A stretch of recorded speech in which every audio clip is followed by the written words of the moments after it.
어느 날 갑자기 찾아온 인생의 유배. 안녕하세요, 여러분. 명사들의 명언 등을 전달드리는 생각하는 나무입니다. 오늘은 정약용 선생님의 명언 및 가르침으로 영상 준비해 보았습니다. 1801년 2월 한양의 어느 저택. 45세의 정약용은 그날 아침을 평소와 다름없이 시작했습니다. 정조 임금이 세상을 떠난 지 1년. 그는 여전히 조정의 핵심 관료였고 화려한 미래가 보장된 엘리트 학자였습니다. 두 아들이 있었고 책으로 가득한 서재가 있었고 존경받는 사회적 지위가 있었습니다. 그런데 바로 그날 포졸들이 들이닥쳤습니다. 정약용 천주교도라는 죄목으로 체포한다. 아무런 예고도 없었습니다. 변명할 시간도 주어지지 않았습니다. 그는 그렇게 한양에서 500리 떨어진 전라도 강진으로 끌려갔습니다. 화려한 한옥은 초가집 주막의 좁은 방 한 칸이 되었고 존경받던 학자는 하루아침에 죄인이 되었습니다. 가족과도 헤어졌고 책도 빼앗겼고 미래도 사라졌습니다. 그의 나이 45세. 오늘날로 치면 한창 일할 나이에 어느 날 갑자기 모든 것을 잃은 것입니다. 여러분 혹시 이런 경험이 있으십니까? 정년퇴직 통보를 받던 그날 30년을 다닌 회사에서 수고하셨습니다 라는 인사와 함께 명함을 반납하던 그 순간 어제까지 부장님, 이사님으로 불리다가 오늘부터는 그냥 아저씨가 되는 그 낯선 느낌. 혹은 건강검진에서 암 진단을 받던 날 의사 선생님의 신중한 목소리, 좀 더 정밀 검사를 해봐야겠습니다. 병원 복도를 걸어 나오며 느꼈던 그 막막함. 사랑하는 사람을 떠나보낸 날. 빈집으로 돌아와 혼자 앉아 있을 때 몰려오는 그 고독. 이것이 바로 현대판 유배입니다. 다산 정약용이 500리 떨어진 강진으로 쫓겨났듯이 우리도 어느 날 갑자기 익숙한 세계에서 쫓겨납니다. 사회에서, 건강에서, 관계에서. 어제까지의 나는 사라지고 낯선 오늘을 맞이하게 됩니다. 하지만 오늘 제가 여러분께 들려드릴 이야기는 바로 그 순간부터 시작됩니다. 다산 정약용은 강진에서 18년을 보냈습니다. 18년입니다. 여러분의 자녀가 태어나서 대학생이 될 때까지의 시간입니다. 그 긴 세월을 감옥 같은 유배지에서 보내야 했습니다. 그런데 놀라운 일이 일어났습니다. 그는 그곳에서 무너지지 않았습니다. 아니, 무너지지 않은 정도가 아니라 역사상 가장 위대한 학문적 성과를 이루어냈습니다. 목민심서, 경세유표, 흠음신서를 비롯한 500여 권의 책을 썼습니다. 조선 최고의 실학자가 된 것입니다. 어떻게 이런 일이 가능했을까요?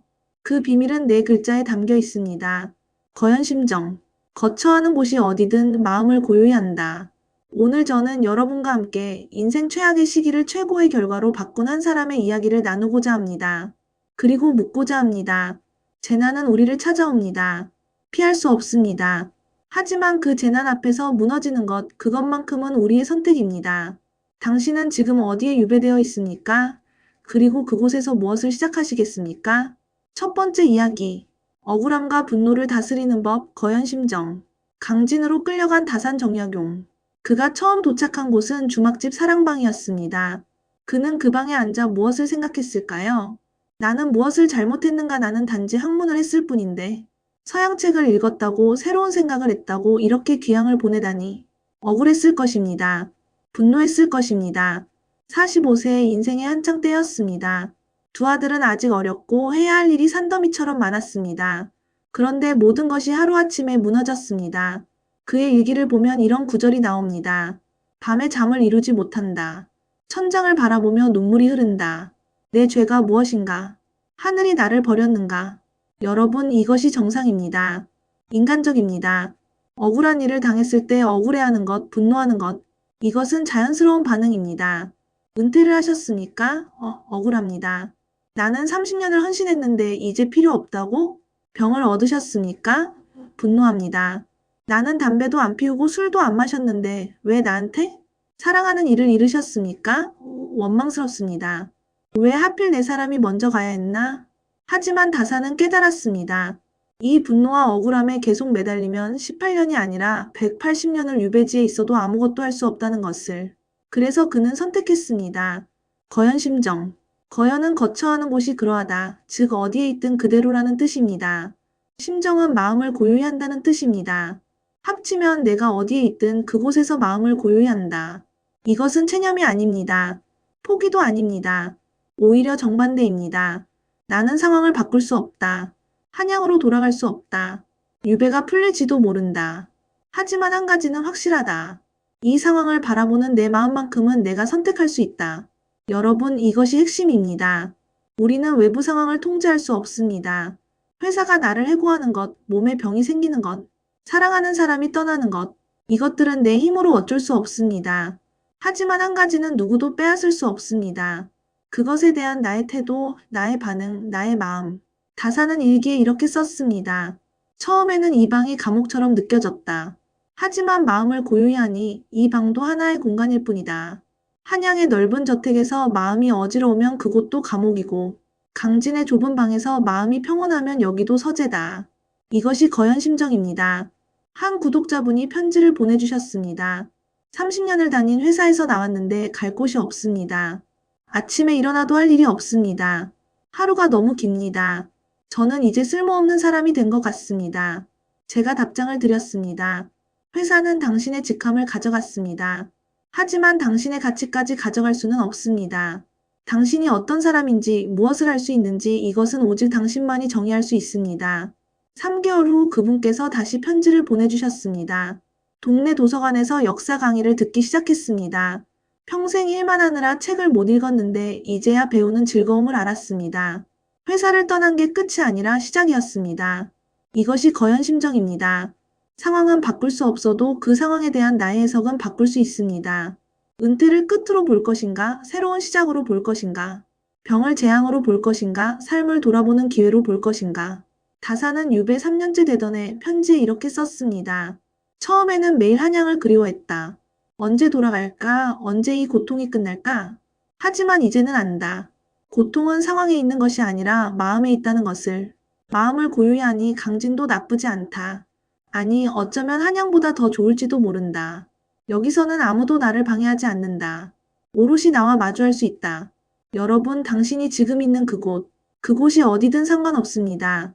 중요한 것은 그곳에서 당신의 마음이 어떤 상태인가입니다. 억울해하며 18년을 보낼 수도 있고 마음을 고요히 하며 18년을 보낼 수도 있습니다.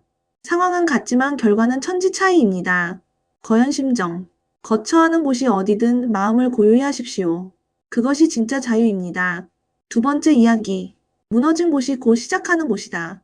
유배 생활 4년째 다사는 주막집 방에서 조금 더 나은 곳으로 거처를 옮겼습니다. 하지만 조금 더 나은이라고 해봐야 고작 방 한 칸짜리 초가집이었습니다. 지붕은 새고 벽은 금이가 있었습니다. 겨울에는 바람이 들어와 얼어 죽을 것 같았고 여름에는 모기와 벌레가 들끓었습니다.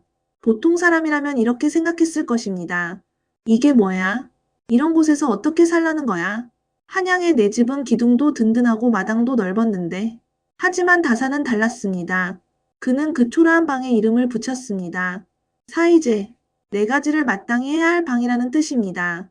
네 가지가 무엇이었을까요? 첫째, 몸을 닦는 것.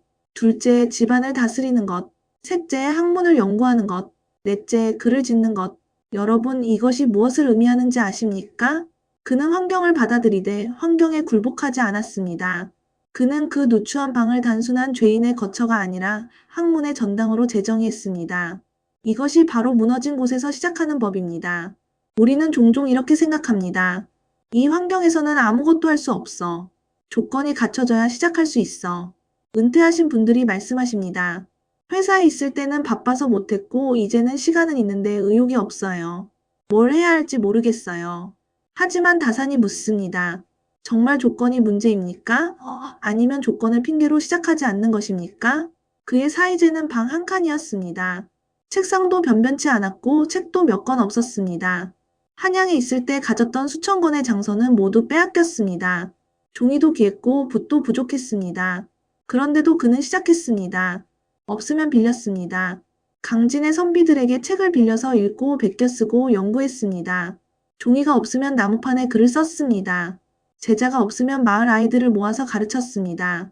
그리고 그 좁은 방에서 조선 역사상 가장 위대한 책들이 탄생했습니다. 여러분, 우리는 착각합니다. 위대한 일은 위대한 환경에서 나온다고. 하지만 역사는 정반대를 보여줍니다. 레오나르도 다빈치는 전쟁으로 혼란스러운 시대에 모나리자를 그렸습니다. 베토벤은 귀가 들리지 않는 상태에서 9번 교향곡을 작곡했습니다. 헬렌 켈러는 보이지도 들리지도 않는 상태에서 세상을 바꾸는 글을 썼습니다. 그리고 다산 정약용은 유배지 방 한 칸에서 500여 권의 책을 썼습니다. 환경이 사람을 만드는 것이 아닙니다. 사람이 환경을 만드는 것입니다. 한 70대 할머니의 이야기를 들려드리겠습니다. 남편을 여의고 혼자 사시게 되었습니다. 자식들은 모두 멀리 있었습니다. 아파트 방 하나에서 혼자 지내셨습니다. 처음에는 우울했습니다. 내 인생이 이렇게 끝나는구나. 하지만 어느 날 그분은 결심했습니다. 이 방을 내 작업실로 만들겠다. 평생 하고 싶었던 그림을 시작하셨습니다. 물감도 없고 캔버스도 없었지만 수채화 도구 몇 개를 사서 시작했습니다. 5년이 지난 지금 그분은 동네 문화센터에서 전시회를 열었습니다. 그림을 배우러 오는 사람들도 생겼습니다. 그분은 말씀하셨습니다.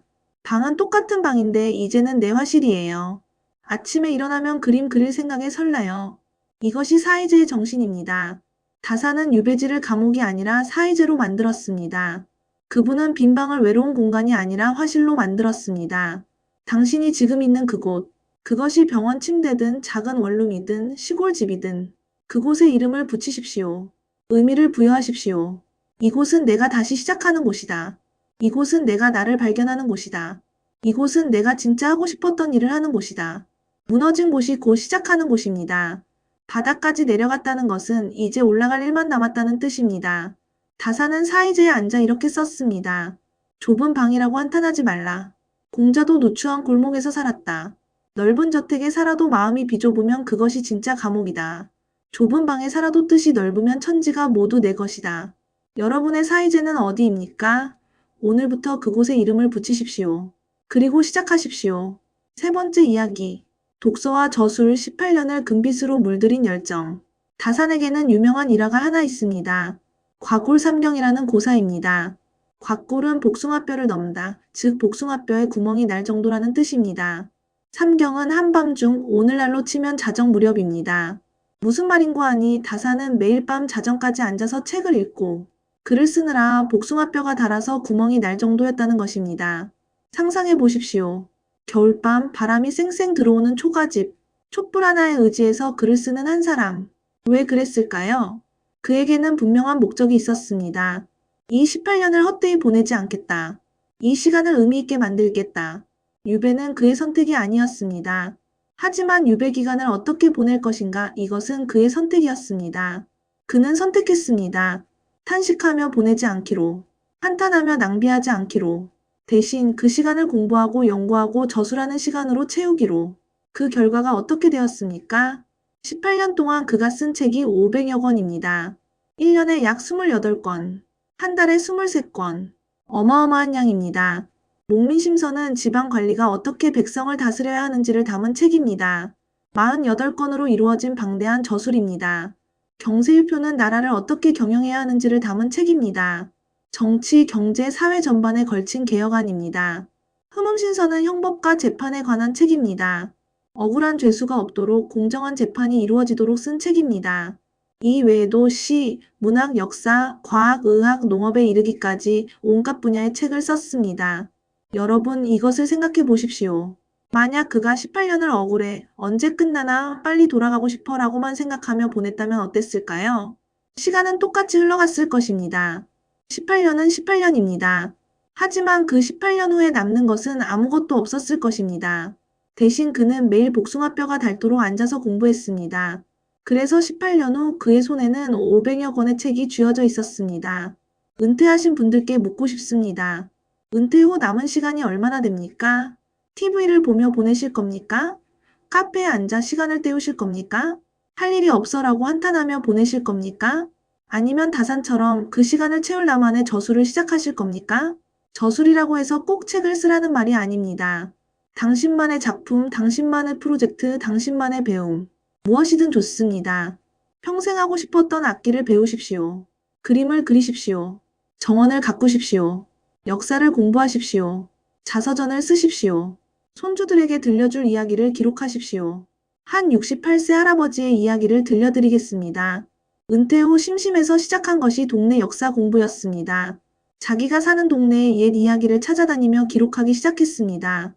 노인정에 가서 어르신들 이야기를 듣고 향토사 자료를 뒤지고 옛날 사진을 모았습니다. 5년이 지난 지금 그분은 우리 동네 백년사라는 책을 출판했습니다. 두꺼운 책 한 권입니다.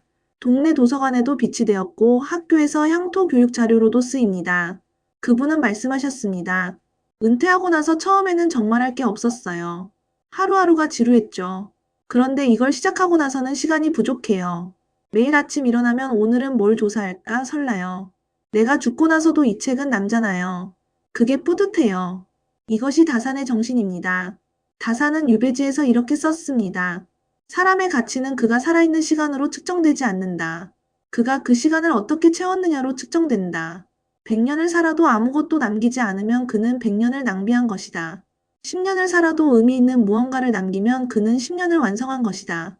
여러분께 남은 시간이 얼마든 그 시간은 귀합니다. 과골삼경. 복숭아뼈가 닳도록 무언가에 몰입해 본 적이 언제였습니까? 18년. 다산에게는 유배 기간이었습니다. 하지만 동시에 그에게는 자신의 사상을 완성하는 황금기였습니다. 당신에게 남은 그 시간, 그것을 무엇으로 채우시겠습니까? 네 번째 이야기 그리고 마치며 시련은 당신을 무너뜨리러 온 것이 아닙니다. 1818년 9월 드디어 해배령이 내려졌습니다. 다산 정약용 62세. 그는 18년 만에 강진을 떠나 한양으로 돌아갈 수 있게 되었습니다. 그가 강진을 떠나는 날 마을 사람들이 모두 나와 배웅했습니다. 그에게 배운 제자들이 울었고 그와 함께 공부했던 선비들이 아쉬워했습니다. 다산은 떠나며 이렇게 말했습니다. 나는 이곳에 죄인으로 왔습니다. 하지만 학자로 떠납니다. 이 18년은 나의 형벌이었지만 동시에 나의 축복이었습니다. 여러분, 이 말의 무게를 느끼십니까? 18년을 유배지에서 보낸 사람이 그 시간을 축복이라고 말합니다. 어떻게 이런 말이 가능할까요? 그것은 그가 그 시간을 낭비하지 않았기 때문입니다. 그 시간을 의미로 채웠기 때문입니다. 만약 그가 18년을 원망하고 한탄하며 보냈다면 그는 내 인생에서 가장 저주받은 18년이라고 말했을 것입니다. 하지만 그는 18년을 공부하고 저술하며 보냈기에 내 인생에서 가장 의미 있는 18년이라고 말할 수 있었습니다. 한양으로 돌아온 다산은 여생을 고향 마연에서 보냈습니다. 그리고 계속해서 책을 썼습니다. 제자를 길렀습니다. 75세에 세상을 떠날 때까지 그는 한순간도 멈추지 않았습니다. 그가 세상을 떠난 후 사람들은 그의 업적을 보고 놀랐습니다. 어떻게 한 사람이 이렇게 많은 책을 쓸 수 있었을까? 하지만 그를 가까이서 본 사람들은 알았습니다. 그는 특별한 천재가 아니었습니다. 다만 주어진 시간을 한순간도 허투루 쓰지 않은 사람이었습니다. 여러분, 오늘 제가 다산의 이야기를 길게 들려드린 이유가 있습니다. 우리는 모두 인생에서 유배를 경험합니다. 원하지 않았지만 어쩔 수 없이 가게 되는 그곳, 은퇴의 질병, 상실, 외로움, 우리를 낯선 곳으로 던져놓는 인생의 풍파들, 그때 우리는 선택해야 합니다. 이곳에서 무너질 것인가? 아니면 이곳에서 시작할 것인가? 이 시간을 저주할 것인가? 아니면 이 시간을 축복으로 만들 것인가? 다산은 우리에게 보여주었습니다. 최악의 상황도 최고의 기회가 될 수 있다는 것을. 중요한 것은 상황이 아니라 태도라는 것을. 가장 어두운 밤에 가장 밝은 별이 보입니다. 한양의 화려한 저택에 있을 때 다산은 바빴습니다. 조정일에 쫓기고 사교 모임에 시간을 빼앗기고 온갖 잡무에 둘러싸여 있었습니다. 정작 자신이 정말 하고 싶은 공부, 쓰고 싶은 책은 쓸 시간이 없었습니다. 그런데 유배지에 왔습니다. 모든 것이 사라졌습니다. 지위도, 명예도, 바쁜 일상도. 하지만 바로 그 순간 그에게는 가장 귀한 것이 주어졌습니다. 시간과 고독. 그 시간과 고독 속에서 그는 자기 자신을 발견했고, 자신의 사상을 완성했고 역사에 남을 저술을 남겼습니다. 여러분도 마찬가지입니다. 은퇴는 끝이 아닙니다. 이제야 정말 하고 싶었던 일을 할 시간이 주어진 것입니다. 질병은 재앙이 아닙니다. 그동안 돌보지 못했던 자신을 돌아볼 기회입니다. 상실은 공허가 아닙니다. 새로운 의미를 채워넣을 공간입니다. 오늘 당장 시작하십시오. 다산도 처음에는 종이 한 장, 붓 한 자루로 시작했습니다. 여러분도 책 한 권, 붓 한 자루 혹은 산책 한 번으로 시작하십시오. 매일 30분. 거연심정의 시간을 가지십시오. 마음을 고요히 하고 자신과 대화하십시오. 나는 오늘 무엇을 했는가? 나는 내 시간을 의미 있게 보냈는가? 자신만의 사이즈를 만드십시오. 당신이 있는 그곳에 의미를 부여하십시오. 이곳은 내가 다시 시작하는 곳이다. 그리고 당신만의 저술을 시작하십시오. 무엇이든 좋습니다. 당신만의 프로젝트. 다산은 말했습니다. 시련은 사람을 무너뜨리러 오는 것이 아니다. 사람을 완성하러 온다. 시련 없이 완성된 사람은 없다. 여러분, 지금 당신이 겪고 있는 그 시련. 그것은 당신을 무너뜨리러 온 것이 아니라 당신을 완성하러 온 것입니다. 다산은 유배지에서 완성되었습니다. 당신도 지금 그곳에서 완성될 수 있습니다. 재난은 피할 수 없습니다. 하지만 무너지는 것은 당신의 선택입니다. 일어서십시오. 마음을 고요히 하십시오. 그리고 시작하십시오. 18년 후, 아니 10년 후, 아니 1년 후 당신은 뒤돌아보며 말할 것입니다. 그때 그 시련이 축복이었다. 그때 무너지지 않은 내가 자랑스럽다. 여러분도 그런 나무가 되십시오. 폭풍 속에서도 흔들리지 않는 뿌리 깊은 나무. 당신의 사이즈에서 당신의 저술이 시작되기를. 구독과 좋아요는 영상을 제작하는 데 큰 힘이 됩니다. 여러분의 생각을 댓글로 알려주세요. 감사합니다.